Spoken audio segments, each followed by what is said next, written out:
Hindi kami pwedeng magtiwala, Panginoon, sa sarili naming talino at kakayahan. Sa umagang ito, hayaan mong marinig hindi ang aming mga boses, kung hindi ang iyong tinig at ang iyong mensahe. Sa pangalan ni Jesus. Amen.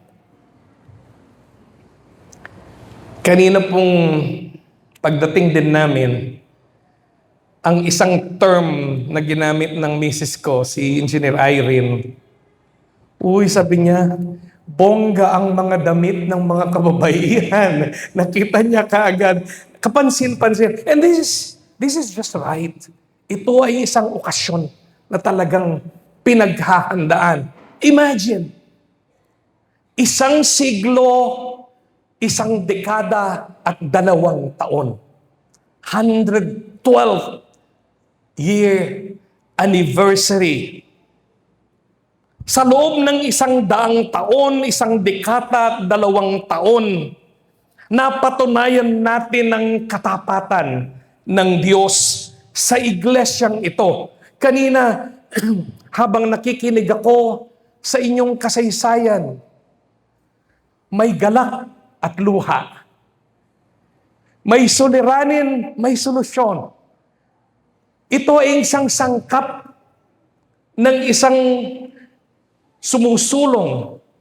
Hindi mo maaalis minsan, hindi rin mo maalis sa pagkakaintindihan, subalit ito'y nagiging sangkap ng pagsulong ng anumang organisasyon, lalo na pat itong ating iglesia. Mga pagsubok na dinaanan ninyo, mga pagbabagong nangyari, yung iba, madaling hinarap, yung iba naman ay medyo challenging. Subalit, what is important? You are here. You survived that. And you are now enjoying the fruits of those labors. Imagine, 112 na ang Muñoz UMC. Siyempre, ang mga pastores, mga dikonisa, mga DSS na nag-guide sa simbahang ito, mga volunteers, at lalong-lalo na tayong mga miyembro. Salamat sa Diyos at nakarating tayo at nagdiriwang tayo ng 112 years na walang kupas na katapatan ng Diyos. Our theme says, balikan ko ang ating theme, faith in action, serving God and our neighbors. Ang ganda po. Pananampalataya na may gawa, naglilingkod sa Diyos at sa kapwa. Napakaganda, napakalalim, napakamakahulugan ang temang ito. But the question is, paano mo mamahalin o paano mo paglilingkuran ang Diyos na hindi mo man nakikita o nahahawakan? Naalala ko ang isang kwento ng isang ng kaklase ni Engineer Irene sa UP noon, sa UP Graduate Studies. Palagi niyang kinukwento sa akin ito. At itong kanyang kaklase na ito ay naging kumpare ko pa.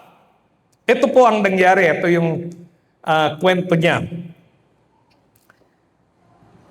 Bawat mag-report, ang pangalan po niya ay Art. Bawat mag-report si Art sa school, hindi niya maiwasan na bumanggit tungkol sa Divine Providence, DS. Hindi niya maiwasan na bumanggit sa kanyang report, kapansin-pansin na isinasali niya ang Diyos kapag mayroon siyang patutunayan sa kanyang report. Ay nagkataon ito namang professor nila. Ito namang professor ni na Ma'am Irene ay isang ateista. So, anong nangyayari? Sa isang araw daw na magkikita-kita sila, kapag nag-report na itong si Art, pinapahiya siya palagi. ng profesor na ito. Kapag nasambit niya ang salitang Diyos o something divine, ang palaging sinasabi ng professor, "What? Who is this God that you are referring to? Bigyan mo ako ng ebidensya that your God really exists."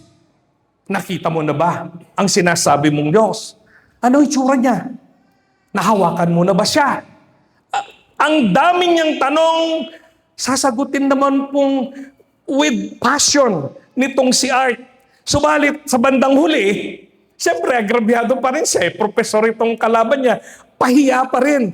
Hinihiya pa rin si Art.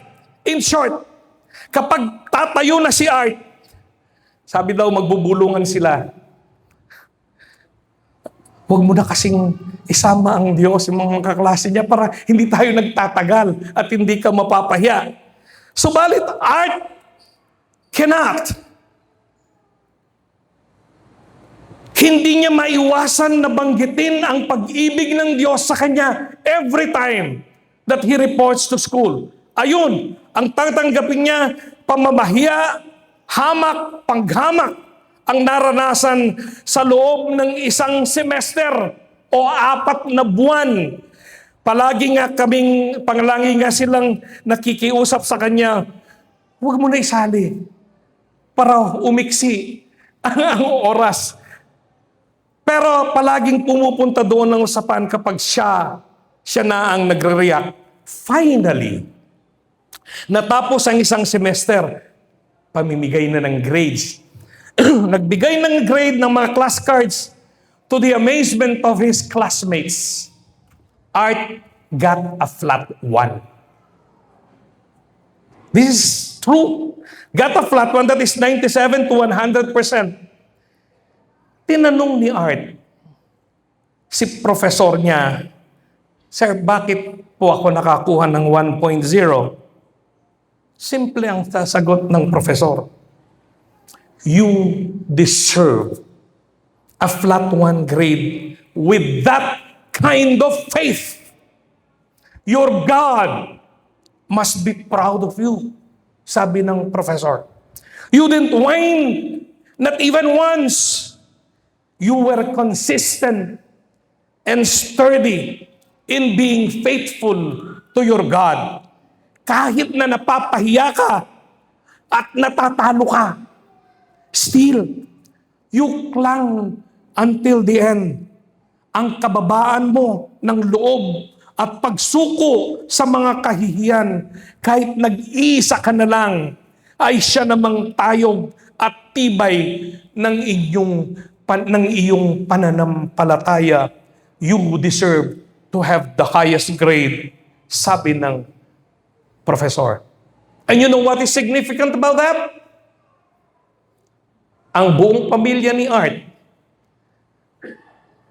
ay taga Nueva Ecija. And Art family, isa po siyang Metodista.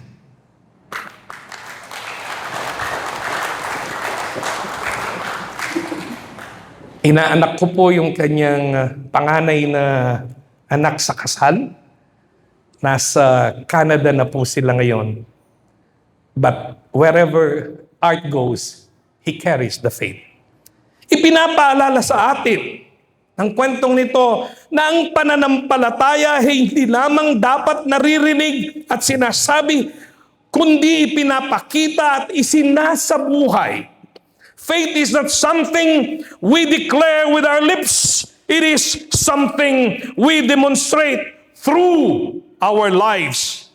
Madaling sabihin na tayo ay nananampalataya sa Diyos.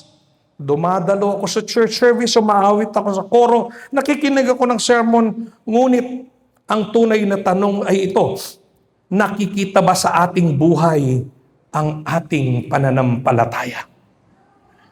Ang ating pagiging Metodista. Faith always produces action. Our reading, Santiago 2:26, tells us, faith without work is dead.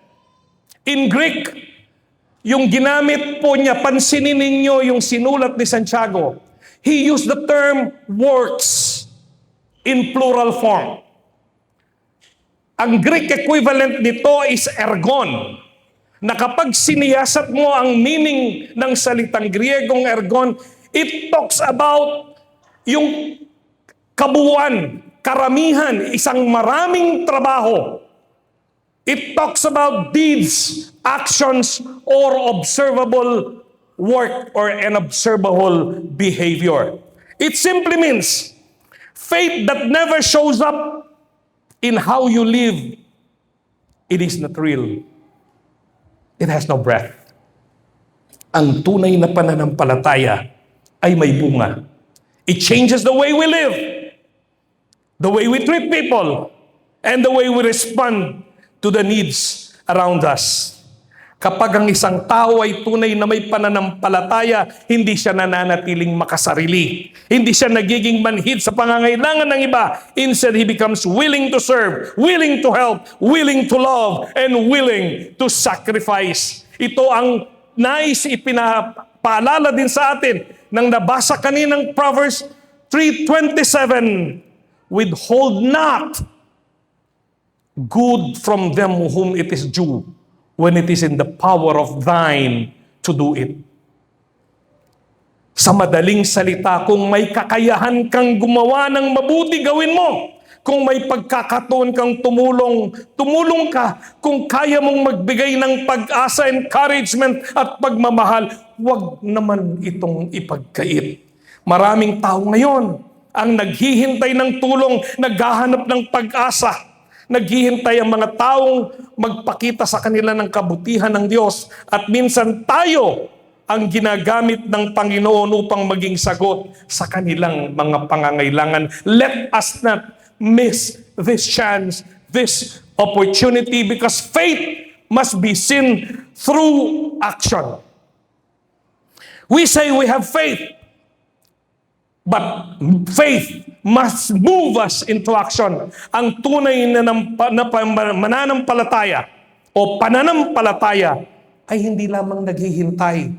Ito'y kumikilos. If we truly believe in God, our lives must reflect obedience, compassion, and service.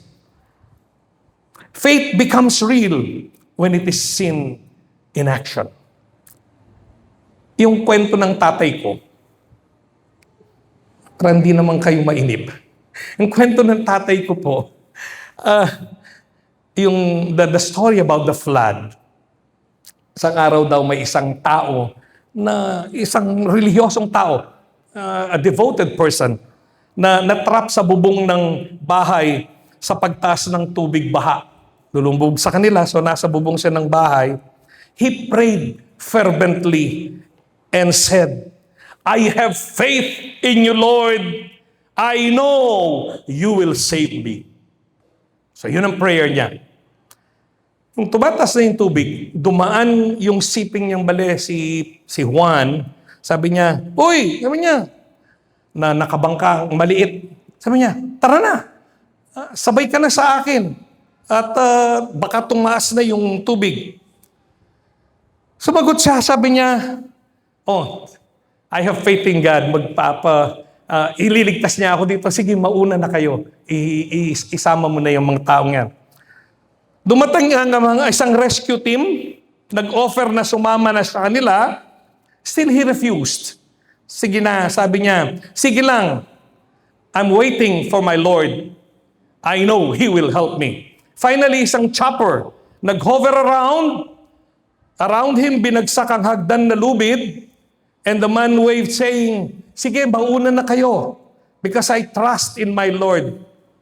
He will help me. Lumaki yung tubig, tepok. Namatay siya. Siyempre, nanunod. Lumaki ang tubig. When he arrived in heaven, tinanong niya ang Diyos. Sabi niya, Panginoon, nagtiwala ako sa iyo. Bakit hindi niyo ako niligtas? God said, sinend ko sa iyo si Juan na may maliit na bangka. Hindi ka sumakay. Tapos yung rescue team na mas malaki ang bangka. Hindi ka rin sumakay. Nagpadala pa ako ng chopper sa iyo. hindi ka pa rin sumakay. Ewan ko kung anong hinihintay mo. Bakit hindi ka sumakay? You know, sometimes, we want God to do it all for us. Sometimes, we want God to do a miracle for us while we do nothing. Palagi kong sinasabi sa mga anak ko, God is not your metro aid na utus-utusan mo. You must do your best. And that is the only time your God will do the rest. Never expect your God to do the rest when you haven't done your best. Hindi sapat ang faith na hanggang salita lamang. Hindi sapat ang alam na nating ng mga Bible verses, kundi pa naman ito'y dapat makikita sa pamumuhay natin ang tinatawag nating pananampalatayang ito. The world today does not need Christians who really can preach. It needs Christians like us who truly practice what they preach. True faith is doing your best. And true faith is walking the talk. Kailangan ng mga tao na marinig ang aral ni Kristo. Pero higit sa lahat, kailangan nilang ma-witness ang pagmamahal ni Kristo sa ating mga buhay. Because our lives may become the only Bible that some people will ever see. Itong buhay natin ito, baka siya lang ang Bibliang kayang makita ng mga tao. Pangalawa, serving God means serving others. Minsan, iniisip natin na ang paglilingkod sa Diyos ay hanggang sa loob lang ng simbahan. Kapag tayo ay kumakanta, nangangaral, may ministry, doon lang natin nasasabing tayo naglilingkod sa Panginoon. But the truth is, we also serve God when we serve the people. Matthew 25, verse 45, sinabi, tandaan ninyo ng pagkaitan ninyo ng tulong ang isa sa mga pinakahamak sa mga ito. Ako ang inyong pinagkaitan. Kung ita-turn natin yon, whatever you did to the least of my brethren, you did it to the King of all men. Kapag tayo ay tumutulong sa mga nangangailangan, tumadalaw sa mga may sakit, sumasama kay pastor, nakikinig sa problema, o nagbibigay ng tulong sa nangangailangan, we are serving God Himself. Lalo na kung ito ay gagawin natin sa mga taong hindi pa miyembro ng ating iglesia. At lalo na kung magagawa natin ito, ang pag-ibig sa mga taong hindi kaibig-ibig. Jesus showed this kind of life during His ministry. Hindi lamang siya nagturo tungkol sa pag-ibig, ipinakita niya ito. Hindi siya nagstay lang sa loob ng sinagoga. He intentionally chose the road less traveled and places that are less popular. Kasi nandoon ang mga least, last, and lost. Jesus healed the sick, fed the hungry, comforted the brokenhearted, and welcomed those rejected by society. Ang Panginoon ay hindi namuhay para sa kanyang sarili, kundi mas para sa iba. Kaya bilang mga tagasunod ni Kristo, may pananagutan din po tayong ganito. At ito rin ang hamon sa iglesia ngayon. Habang pinagdiriwang natin ang 112 years ng iglesyang ito, sabihin natin sa ating mga sarili, ipagpatuloy ang legasiya. Ipagpatuloy ng may passion with conviction ang legasiyang iniwan, legasiya ng paglilingkod na ginawa ng mga nauna sa atin kagaya ng mga nabasa kanina sa ating history. Ang palaging isang tanong, kilala ba tayo hindi lamang bilang simbahan na may mahabang kasaysayan, kundi we should be known bilang iglesyang may malasakit sa tao. The church is not only called to gather every Sunday. The church is called to become a light in the community. Hindi sapat na tayo ay may magandang gusali lamang, magagandang programa, matagumpay na anniversary celebration, kung hindi naman natin naaabot ang buhay ng mga tao sa atin sa paligid. Because, this is where I will go to number 3, because the church must be a living witness in His community. Faith in action becomes the witness of the church. Ang mundong ito ay puno ng brokenness, division, fear, and hopelessness. Maraming tao ang sugatan, pagod, at marami ang nawawalan ng pag-asa.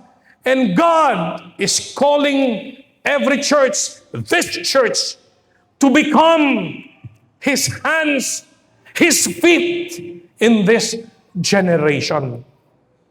Tayo ang dapat magdala ng pag-asa. Tayo ang dapat magpakita ng pagmamahal sa Diyos. Responsibilidad natin na tayo ang dapat maging instrumento ng grace at compassion sa buong sa mundong ito. Kung alam ninyo ang, I think it's parola, lighthouse. Parola ata sa Tagalog. A lighthouse ay hindi tinayo para pagandahin lamang ang dalampasigan. It was built to guide ships during storms and darkness. Kapag madilim ang gabi at malakas ang alon, ang ilaw ng lighthouse o ng parola ang nagbibigay direksyon at pag-asa sa mga barko upang hindi sila mabangga o maligaw. In similar manner, ganyan din ang papel natin bilang mga Kristiyano. Lalo na sa gitna ng napakaraming ingay ngayon. Sa gitna ng napakaraming ingay sa paligid, sa pagbaha ng napakaraming fake news, hindi tayo pwedeng ganun na lang at manahimik bilang isang iglesia. Kung alam natin ang hindi tama, subalit wala tayong imik, malaking kakulangan yon at pagkukulang. Marami ang naniniwala pa hanggang ngayon, lalo na sa mga nasa laylayan, sa pambobola ng mga korap na kawani ng pamahalaan. Lalo na yung may mga matataas na posisyon, mapasenador o vice-presidente man na tinatago ang mga duming ginagawa sa paghahasik ng maling impormasyon. Hindi tayo dapat maging politiko para makapagsalita tungkol dito. We just have to be Christians. Kailangan lang tayong maging isang tunay na Kristiyano ng katotohanan na nakaangkla ang sinasabi at ginagawa. Our church must be heard in the midst of this noise. Ganito rin dapat ang iglesia sa mundo ngayon. The church is not only meant to exist within its four walls.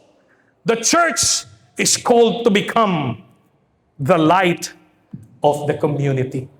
Parola to guide. Sa panahon ng kalungkutan, kaguluhan, and hopelessness, dapat makita ng tao ang pag-ibig at pag-asa ni Kristo sa pamamagitan ng ating iglesia. Personally po, when I define a church, the church is a school of the heart. It is the school where we learn kindness, forgiveness, empathy, love, and humility. Kapag ang iglesia ay may malasakit, tumutulong at naglilingkod, ito ay may pusong nagmamahal. Ito ay tunay na church. nagmamahal at nagiging ilaw sa gitna ng kadiliman. Mga kapatid, ang tunay na pananampalataya, and in closing, ang tunay na pananampalataya hindi passive. Hindi po ito'y tahimik lamang na nananalangin. Faith moves. Faith serves. Faith loves. Faith sacrifices. At habang tayo ay nagpapatuloy bilang isang iglesia ng Panginoon, naway hindi lamang tayo ang maging simbahan na matagal nang umiiral, kundi simbahan na tunay na buhay ang pananampalataya. I know this church is, ipagpatuloy po ninyo yan. And we continue to become a church whose faith is visible through love, compassion, service, and obedience, sapagkat ito ang inyong tema ngayon. As we celebrate this anniversary, maybe we remember that God sustained this church for more than a century. Di po ba? Not only for survival, but for the mission and ministry. Salamat po sa mga matatamis ng ngiti, pusong nagmamalasakit at kumikilos na pananampalataya na inapapamalas nyo every now and then. Continue that. Naway patuloy tayong gamitin ng Diyos upang maging pagpapala sa iba. At nawa ang ating pananampalataya ay hindi lamang marinig, kundi makita sa ating mga gawa, makita sa iglesia, sapagkat ang pananampalatayang totoo ay pananampalatayang kumikilos para sa Diyos at para sa kapwa. To God be the glory.